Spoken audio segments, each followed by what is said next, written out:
வணக்கம். கற்பவராகிய உங்கள எங்களுடைய இந்த ஆழமான வரலாற்று அலசலுக்கு நான் ரொம்ப உற்சாகமா வரவேற்கிறேன். இப்போ பாத்தீங்கன்னா நீங்க நியூஸ் பேப்பரை திறந்தாலோ இல்ல செய்திகளை பார்த்தாலோ ஈரான் நாட்டுக்கும் அமெரிக்காவுக்கும் இடையில நடக்கிற ஏதோ ஒரு பிரச்சனை கண்டிப்பா தலைப்புச் செய்தியா இருக்கும். ம். ஆமா. பொருளாதார தடைகள், இல்லனா அணு ஆயுத ஒப்பந்த முறிவுகள்னு ஏகப்பட்ட விஷயங்கள நீங்க தொடர்ந்து கேள்விப்பட்டிருப்பீங்க. கண்டிப்பா. ஆனா இதெல்லாம் நேத்தோ முந்தா நாளோ ஆரம்பிச்ச பிரச்சனை கிடையாது. இந்த ரெண்டு நாடுகளுக்கும் இடையில இருக்கிற பகைக்கு ஆ சரியா 70 வருஷ வரலாறு இருக்கு. இன்னைக்கு நாம பார்க்க போற இந்த ஆழமான அலசல்ல அந்த வரலாற்று பதற்றங்களோட ஆணிவேரை தான் தோண்டி எடுக்க போறோம். இது ஒரு 5 பாகங்கள் கொண்ட தொடரோட முதல் பாகம். ஆமா. இந்த உரையாடலுக்காக நாம நெறைய தரவுகள அலசியிருக்கோம்.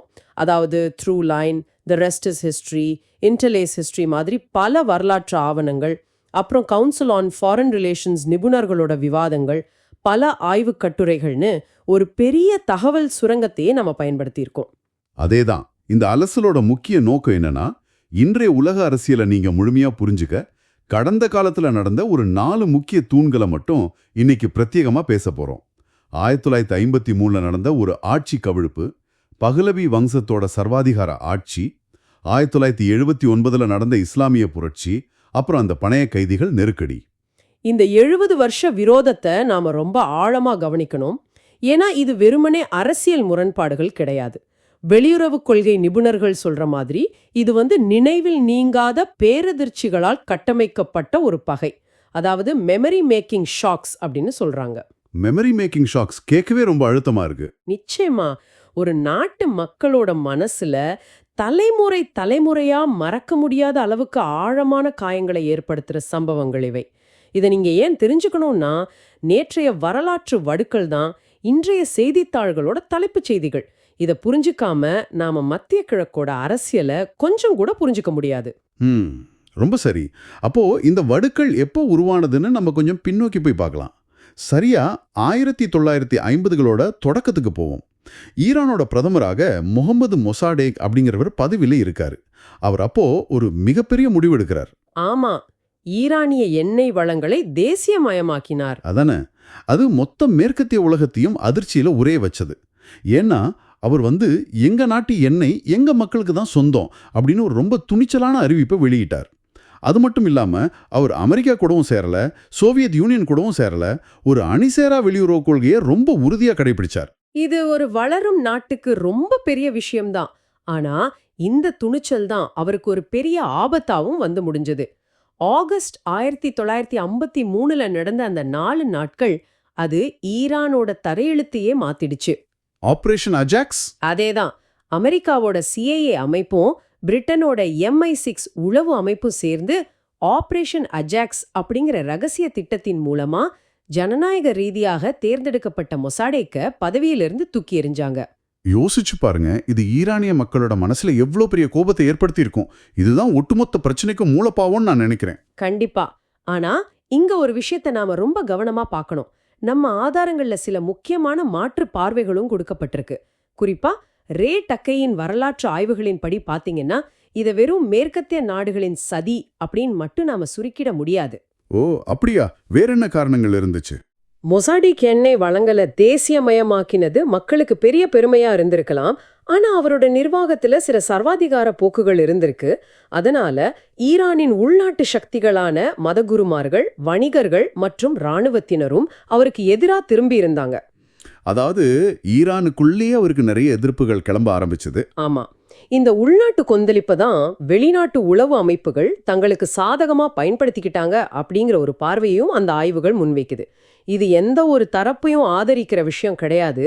ஆனா நடந்த நிகழ்வுகளோட பல பரிமாணங்களை நம்ம புரிஞ்சுக்க இது ரொம்ப முக்கியம். இப்ப நல்லா புரியுது. ஆனா இதோட நீண்டகால தாக்கம் எப்படிப்பட்டதா இருந்துச்சுன்னு பார்த்தா உண்மையிலே ஆச்சரியமா இருக்கு. அமெரிக்க வரலாற்று பதிவுகள்ல இருந்து இந்த 1953 சம்பவம் பல தசாப்தங்களா திட்டமிட்டே மறைக்கப்பட்டிருக்கு. அதாவது ஒரு ஆர்வெலியன் டிசப்பியரன்ஸ் மாதிரி.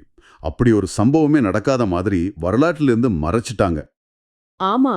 ஆனா ஈரானியர்களோட மனசுல இது ஆறாத வடுவா மாறிடுச்சு. அதுதான் முக்கியமான பாயிண்ட். மொசடெக்க பதவி இறக்கிட்டு அமெரிக்காவோட ஆதரவோட ஷா முகமது ரஸா பஹலவி ஈரானோட மன்னரா முழு அதிகாரத்தோட மீண்டும் அரியணை ஏறுறார். ஆனா இந்த 1953 நிகழ்வு ஷாவோட மன்னராட்சிக்கு இருந்த அடிப்படை நியாயத்தன்மையை, அந்த லெஜிட்டிமசியை நிரந்தரமா அழிச்சிடுச்சு இல்லையா? 100க்கு 100 உண்மை. ஷா கிட்ட அளவற்ற அதிகாரம் இருந்துச்சு. ஆனா அவர் எப்போதும் ஒரு குற்ற உணர்ச்சியிலேயே வாழ்ந்திருக்காரு. தான் எப்படி பதவியை பிடிச்சோங்கிற உண்மை அவருக்கு நல்லாவே தெரியும். 1953க்கு பிறகு பஹலவி வம்சத்தோட ஆட்சி எப்படி இருந்துச்சு? ஏன்னா பனிப்போர் காலத்துல ஷா அமெரிக்காவுக்கு ரொம்ப முக்கியமான ஒரு கூட்டாளியா இருந்தாரு. அது அமெரிக்காவோட இரட்டை தூண்கள் வியூகம்னு சொல்றாங்க. Twin pillars. சோவியத் ஆதிக்கத்தை தடுக்க பாரசீக வளைகுடா வியூகத்தின் மிக முக்கிய தூணாக ஷா மாறினார். அதுக்காக அமெரிக்கா அவருக்கு எல்லாமே செஞ்சு கொடுத்தாங்க. ஷாவும் தன்னை ஏதோ 2500 கால பாரசீக மன்னராட்சியின் பெருமையை கட்டிக்காவுக்கு வந்த சக்கரவர்த்தியா உலகத்துக்கு காட்டிக்க ஆசைப்பட்டார். ஆமா, அவர் வெள்ளை புரட்சி அப்படிங்கிற பெயர்ல துரித தொழில்மயமாக்கலை கொண்டு வந்தார். ஆடம்பரமான கொண்டாட்டங்களுக்கு பல்லாயிரம் கோடிகளை செலவு செஞ்சார். ஆனா இதில் இருந்த முரண்பாடுகளின் உச்சம் என்ன தெரியுமா? அந்த ஆடம்பரத்துக்கும் சாதாரண மக்களோட வாழ்க்கைக்கும் சம்பந்தமே இல்லாதானே? அதேதான். ஒரு புறம் ஷாவின் ஆடம்பரம், மறுபுறம் கிராமப்புற மக்களின் கடுமையான வறுமை. இதையெல்லாம் எதிர்த்து கேள்வி கேட்பவர்களை ஒடுக்க சாவாக் அப்படிங்கிற ரகசிய போலீஸ் படையை அவர் பயன்படுத்தினார். அவங்களோட அடக்குமுறைகள் ரொம்பவே கொடூரமா இருந்துச்சு. இதுல எனக்கு ரொம்ப அதிர்ச்சி அளிச்ச விஷயம் என்னன்னா, இதெல்லாம் வாஷிங்டனுக்கு தெரியாம இல்ல. 1960 மற்றும் 70களில் USAID நிதியுதவியுடன் ஈரானில் கள ஆய்வு செஞ்ச அமெரிக்க மானுடவியலாளர்கள் நிலைமையோட தீவிரத்தை நேர்ல பார்த்திருக்காங்க.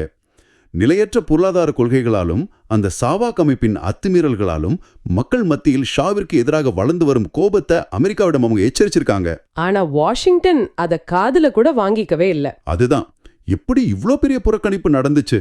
அதிகார மையங்களை மட்டுமே கவனிச்சுட்டு அடிமட்ட மக்களோட மனநிலையை புரிஞ்சுக்க தவறியதன் விளைவு இது.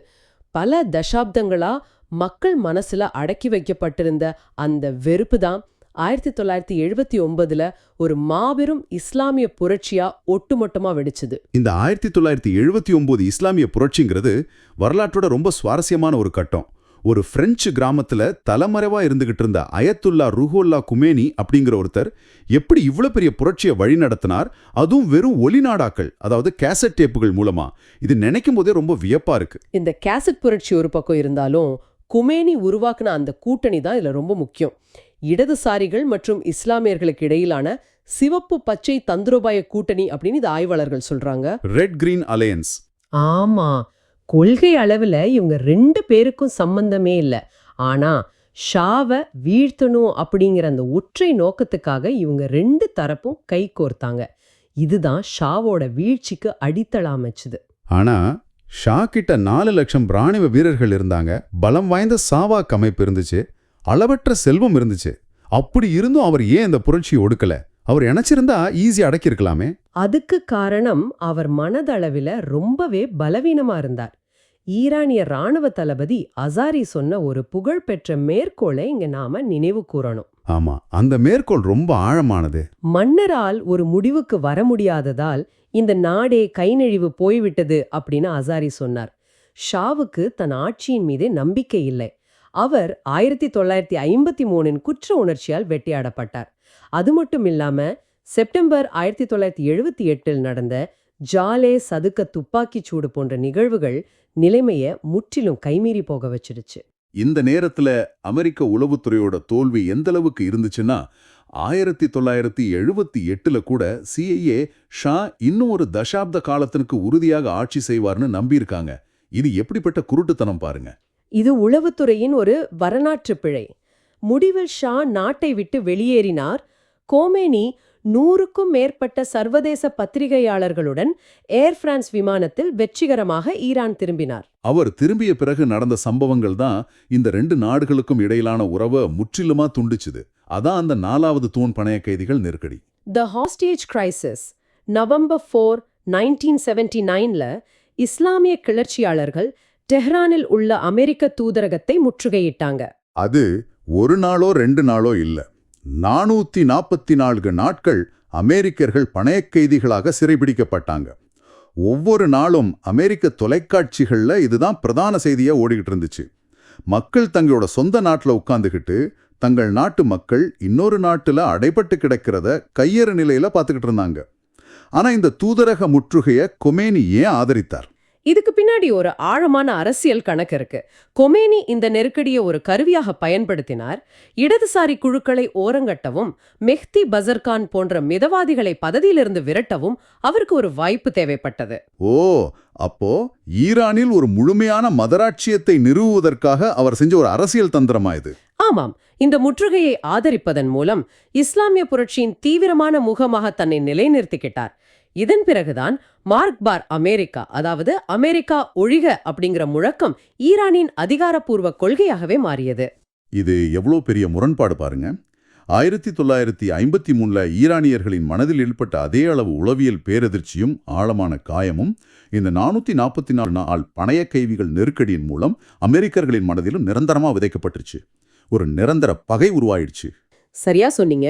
இரண்டு நாடுகளுமே நீ செஞ்ச துரோகத்தை நான் ஒருபோதும் மறக்க மாட்டேன் அப்படின்னு ஒரு ஆழ்ந்த அவநம்பிக்கையில சிக்கிக்கிட்டாங்க.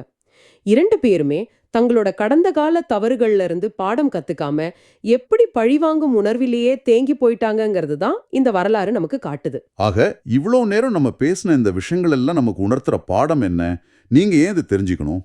இன்னைக்கு செய்தித்தாள்களில் நீங்க பார்க்குற அமெரிக்க ஈரான் பதற்றங்கள், அணு ஆயுத ஒப்பந்த முறிவுகள், பொருளாதார தடைகள், இவை அனைத்துமே நேற்றோ இன்றோ உருவானவை அல்ல.